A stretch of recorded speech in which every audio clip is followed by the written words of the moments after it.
Muito bem, voltamos a falar direto da página do Jornal Visão Espírita no YouTube e no Facebook para mais uma gota de Espiritismo, mais uma gota de O Livro dos Espíritos, livro terceiro, capítulo 1, Lei Divina ou Natural. Estamos no item O Bem e o Mal e hoje vamos estudar as questões 633, 634 e 635. Se você puder compartilhar, curtir, comentar, você faz uma grande gentileza à doutrina espírita, porque o YouTube e o Facebook acabam sugerindo o vídeo que tem mais curtidas, que tem mais comentários, que tem mais compartilhamentos para outras pessoas. E aí o Espiritismo pode chegar na mão de alguém em questões como essa sobre o bem e o mal, no celular de alguém que precisa naquele momento, ter o Espiritismo na vida deles, né? E a gente não ganha nada com o vídeo, é só para você ajudar a doutrina, mesmo que eu peça esse compartilhamento. Tá bom? O bem e o mal. 633. A regra do bem e do mal, que se poderia chamar de reciprocidade ou de solidariedade, não pode ser aplicada. Não é uma pergunta, uma consideração, então vou ler de novo.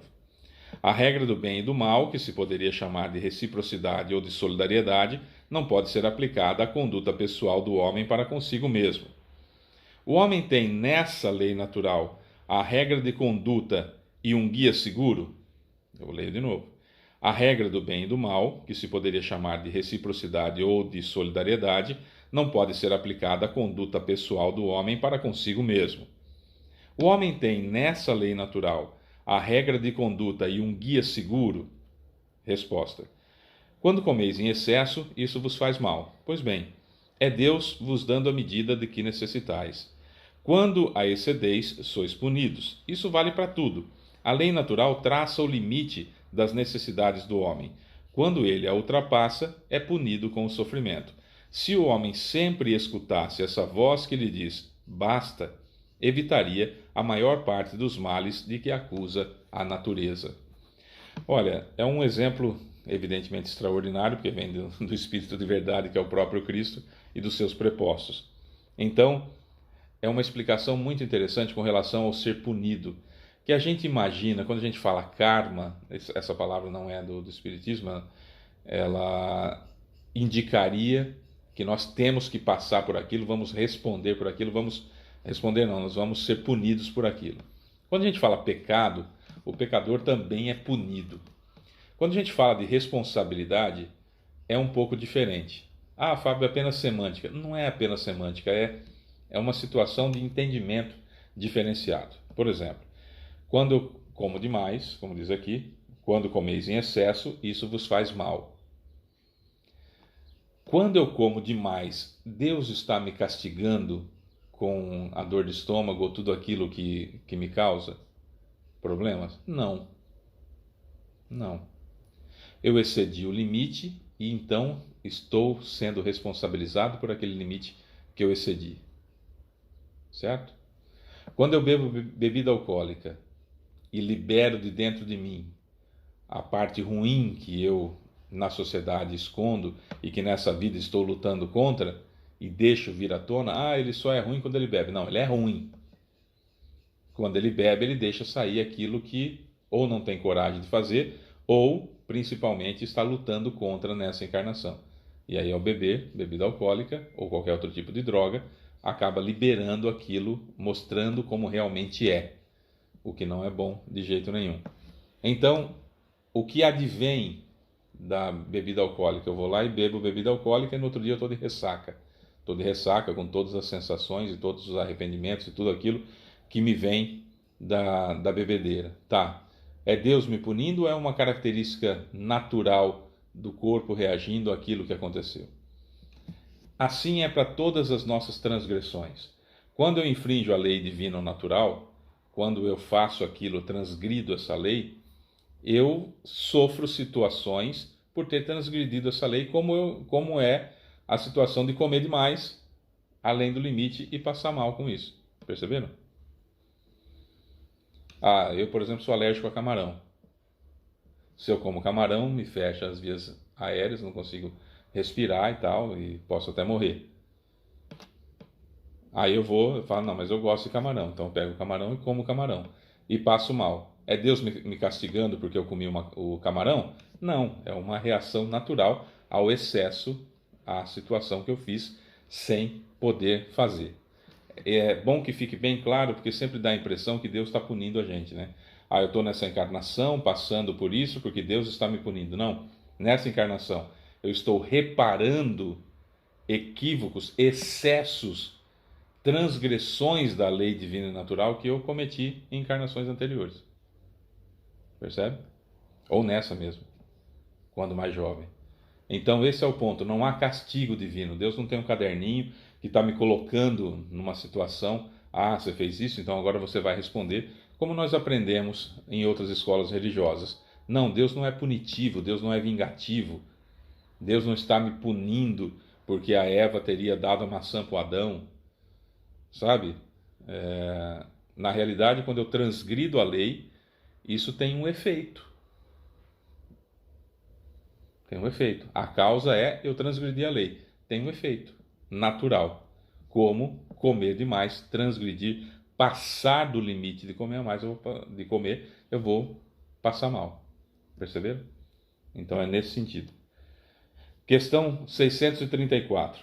Por que o mal está na natureza das coisas? Refiro-me ao mal moral.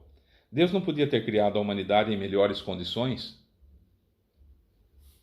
Pergunta extraordinária. Resposta: já te dissemos, os espíritos foram criados simples e ignorantes. Deus deixa ao homem a escolha do caminho. Pior para ele se toma o mau caminho. Sua peregrinação será mais longa. Se não houvesse montanhas, o homem não poderia compreender que se pode subir e descer. E se não houvesse rochas, não compreenderia que há corpos duros.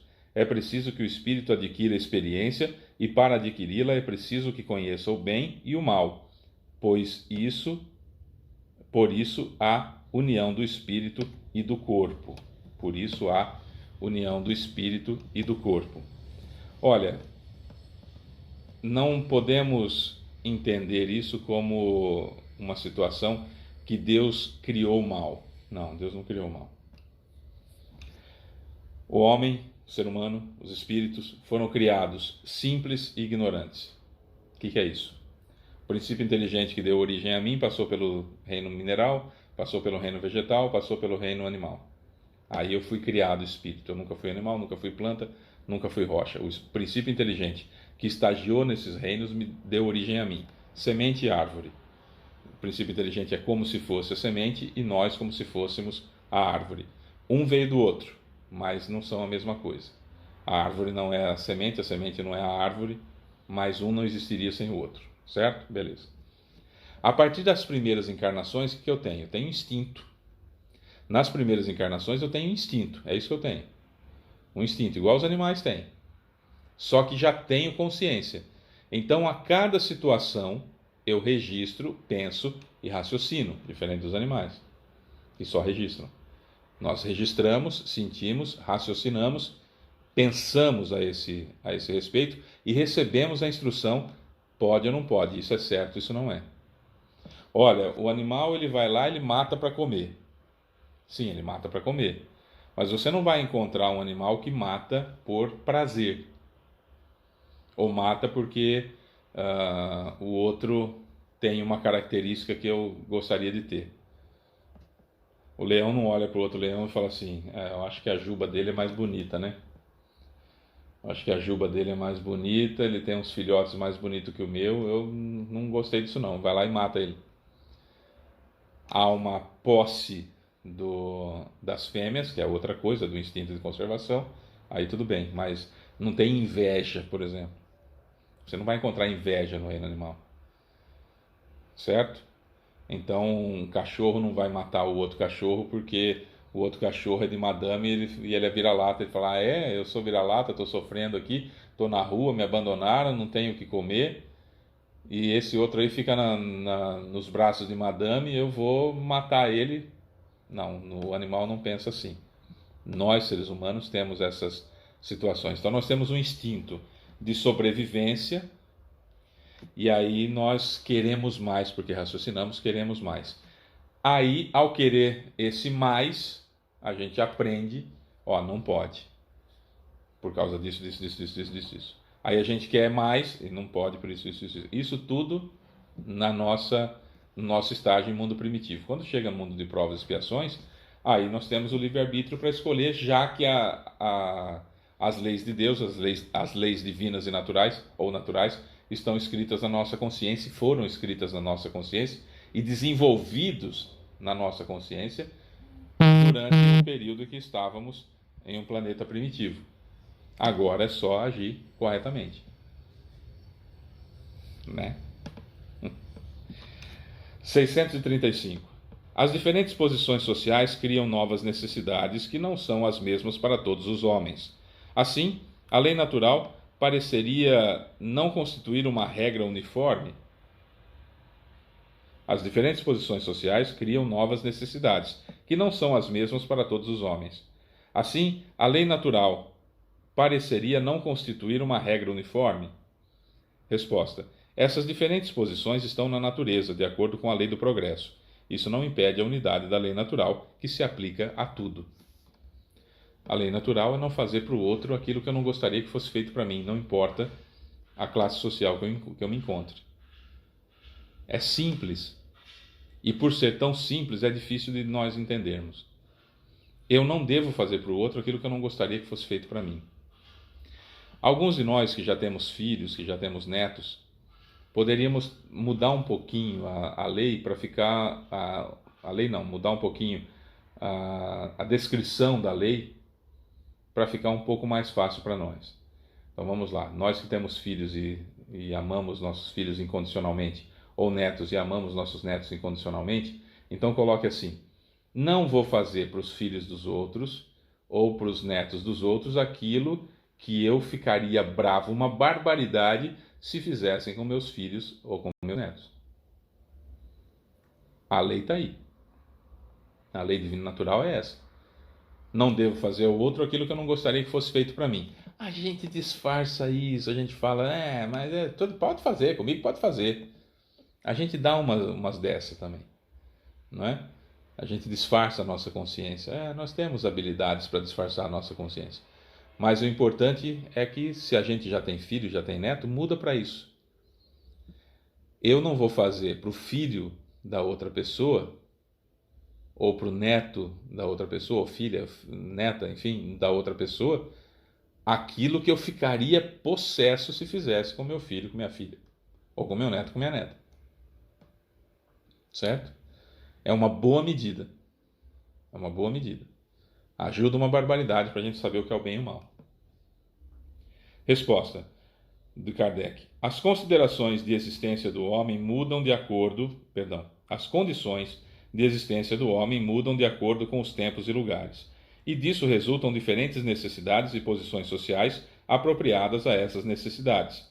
Uma vez que essa diversidade está na ordem das coisas, ela é conforme a lei de Deus, e essa lei não é menos una em seu princípio. Cabe à razão distinguir as necessidades reais das necessidades factícias ou convencionais. Eu não devo agredir outra pessoa, não importa a minha condição social. Eu não devo maltratar a outra pessoa, não importa a minha posição social. Eu não devo criar necessidades supérfluas para mim, independentemente da minha posição social. Certo? A economia precisa girar, mas não há necessidade de excentricidades. Percebe? Quando tem pessoas passando fome. É mais fácil um camelo passar pelo buraco de uma agulha do que um rico entrar no céu? Sim. Principalmente no mundo de hoje, em que ostentar torna a gente mais importante aos olhos de alguns. É só você ver, por exemplo, aparecer um bilionário por aí que já aparece um monte de fã desse bilionário. Pessoas brigando com outras por causa desse bilionário. Um dos exemplos é o Elon Musk, que é o dono da Tesla e da SpaceX, que faz viagens interplanetárias, que quer levar o homem a Marte, etc. e tal. O que tem de fãs desse cara, porque ele é um bilionário dono da Tesla, é um negócio impressionante. De pedirem autógrafo para ele. De ele estar passando na rua e a pessoa gritar: olha, eu comprei um carro Tesla, viu? gosto muito de você, tal, não sabe quem é o cara, não sabe como que é a vida dele, como que é o íntimo dele, fica uma coisa assim, sabe, de ídolo. O cara é um ídolo porque é um bilionário, dono de uma empresa de automóveis, entendeu? Que é aquela ideia de que é uma pessoa mais importante porque é bilionário, etc e tal, e está em provas como todos nós estamos. Tem problemas como todos temos, tem moral mais elevada ou menos elevada de acordo com a sua evolução moral, que independe da quantidade de dólares que ele tem na conta bancária. Quando ele foi comprar o Twitter, uma rede social em 2023, existe essa rede social, que é quando nós estamos gravando esse vídeo.